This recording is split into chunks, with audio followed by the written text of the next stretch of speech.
A Taliban bomb ravaged the body of one of the soldiers inside this vehicle in Afghanistan. The 2010 attack left Andy Inwood with mental as well as physical injuries. At his lowest point, he thought about taking his own life.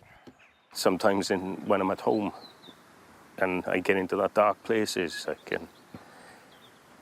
I see my family, just my kids and all that, and sometimes I'm a bit of a hindrance on my family now.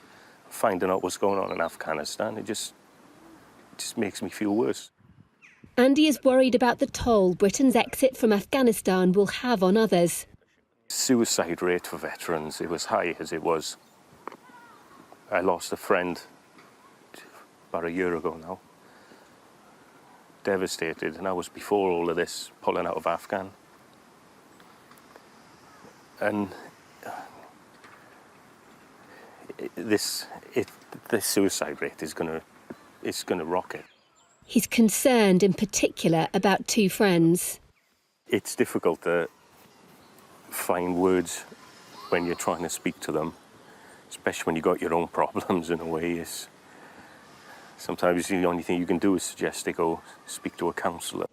A leading charity says news of the Taliban's victory in Afghanistan has triggered symptoms of post-traumatic stress disorder, or PTSD, in veterans across the UK.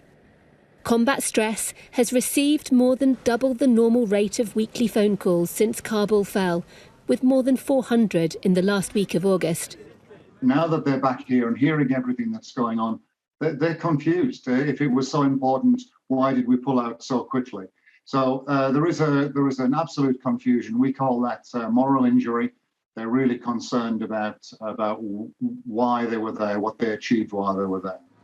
In a strange twist, Sky News understands the military's spy agency Defence Intelligence has launched an investigation into an alleged suicide note from a veteran amid concerns it could be a hoax. Concern about suicide risks, though, all too real. The government, the nation, needs to put our arm around our veterans and tell them how proud we are of what they did and make sure that we separate whatever anger people feel about the political decisions. For Andy, though, he says veterans still need more government help during these difficult days. Deborah Haynes, Sky News.